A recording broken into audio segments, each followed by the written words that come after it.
Thokozani sanibonani dumelang apshini hello kulisa Inyanga yomphedi mkhuluti all the way from south of Johannesburg eSouth Africa. Bakwethu namhlanje ukhuluma nawe wena gogo, wena mama, wena bhuti, wena sisi, wena muntu osebenza ngomoya. Ngizokhuluma nawe ngendaba yesigubhu esihlolayo. Kanti mkhulu la kulesi sigubhu esihlolayo kwenzakala ini? Ngizozwa ivoice iphuma phakathi kwesigubhu ikhulume nami noma ngiyozwani. Akuna voice mntaka mama, akuna voice wena sangoma, akuna voice wena mntwana ethonga. Into enzakalayo ukuthi uma ngunikeza isigubhu esihlolayo, lana sithathe imimoya ebona izinto ezikude sayifaka la. Le mimoya izinto ezibona kude yemithi edila ngokubona sayifaka la. Number 1, uma sikhanda isigubhu sokuhlola sifaka ikhala endlovu. Number 2, sifaka ikhala kabhejane. Number 3, sifaka amakhala izinto ezingikhulume. Emva kwalokho sithathe umuthi okubiza ngemvelo emoyeni. Sithathe imithi eminingi enyenze ngisho ukuthi ini, bese le mithi lesilumbe ngalento le eyenza ukuthi imithi efana nathi omkhuluti ibe nama miracles.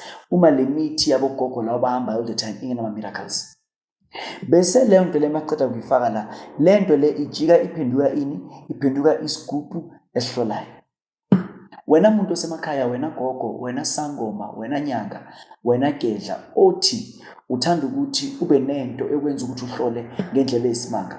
Lesi sigubhu ufika usibeka lapha ebondeni usilengise njengoba uyibona intambo yakhona inje.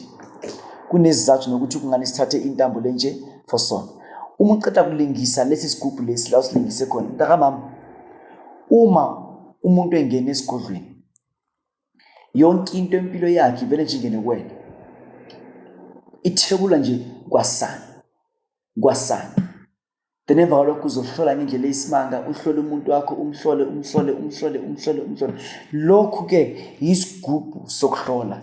Mkhulu, isigubhu sokuhlola malini ngoba siyazi ukuthi igubhu zakho zokuphakama, igubhu zakho zokucibi it's from 30,000 ukuya phezulu. Wena sangoma, wena gedla, wena gogo, ngifuna ukuthi la umuza kumina ungiphathele imali engange 15,000 bese ngikwenzela into yokuhlola. Uzokwazi ukuthi uhlole ngendlela yesimanga.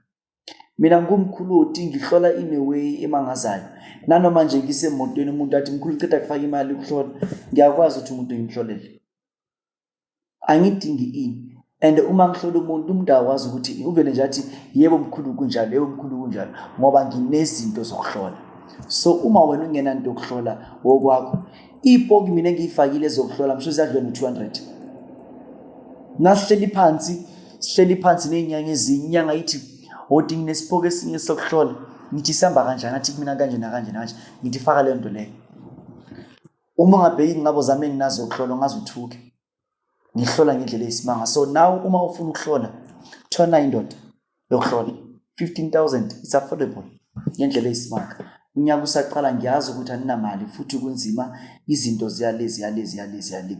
Then wena gogo, wena mkhulu, wena muntu othi abantu abangena esigodlweni, nali baso. Ibaso it is mainly from 3.5, 5,000, 8,000, 10,000.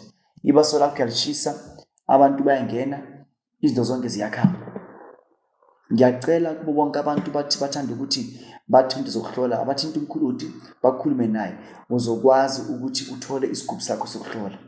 Bese mkhulu lesi sigubhu lesi mhlambe zikhona ezinye igubhu engaphezulu kwalesi, kodwa lesi nje ideposit yakhona 15,000. Bese nginengcabo zokuhlola. Lezi ngcabo zokuhlola mfike kucabela pheke ekhala, kucabela ngaphakathi emakhaleni, kucabela elumini, kucabela engcondweni. Mkhulu kungani kumele ukuthi ungcabe lapho ngale mithi yokuhlola? Lana ngenzela ukuthi uma umuntu ekhona uzwe indaba zingene ngaphakathi kuwena ekhandeni.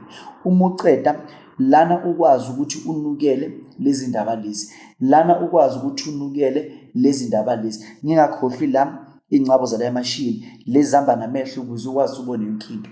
Then emva kwalokho kube nomgqabo ospecial ongena la elimini. Ngicabanga into omhlola. Le nto lemhlola uma ingena kuwena elimini, uma ukhuluma nomuntu oyiclient kuwena, uma ukhuluma nomuntu omsizayo, kwenzakala ini namkhulu? Wenzela ukuthi nanoma ukhuluma anything ngena uma umbhula engakwazi ukuthi ekuphikise. because of inyanga nowazi ukuthi ubhulu umuntu akutshela ukuthi hayi lento lekhuluma igogo umuntu asuke ngenyawo ahambe.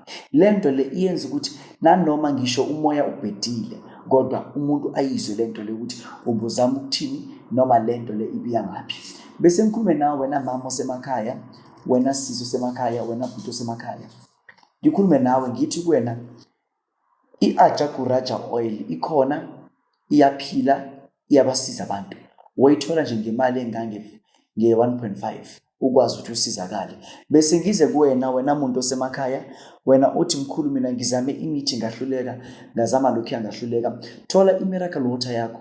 I-miracle water kunabantu abathola imisebenzi ngayo, kunabantu abathola imishado ngayo, kunabantu asebaphakeme because of miracle water.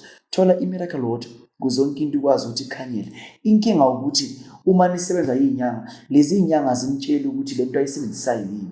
Lana uma kwenziwa i-miracle oil, miracle water, i-miracle water kuthatha amanzi esiziba.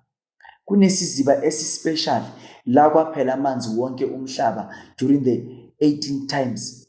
Ngabo 1800 amanzi aphela wonke umhlaba. Kwakhiwa amanzi kuleso siziba leso. Isona siziba esenza i-miracle water ngaso. Bese inkinto yakho kazi ukuthi ikhanyele.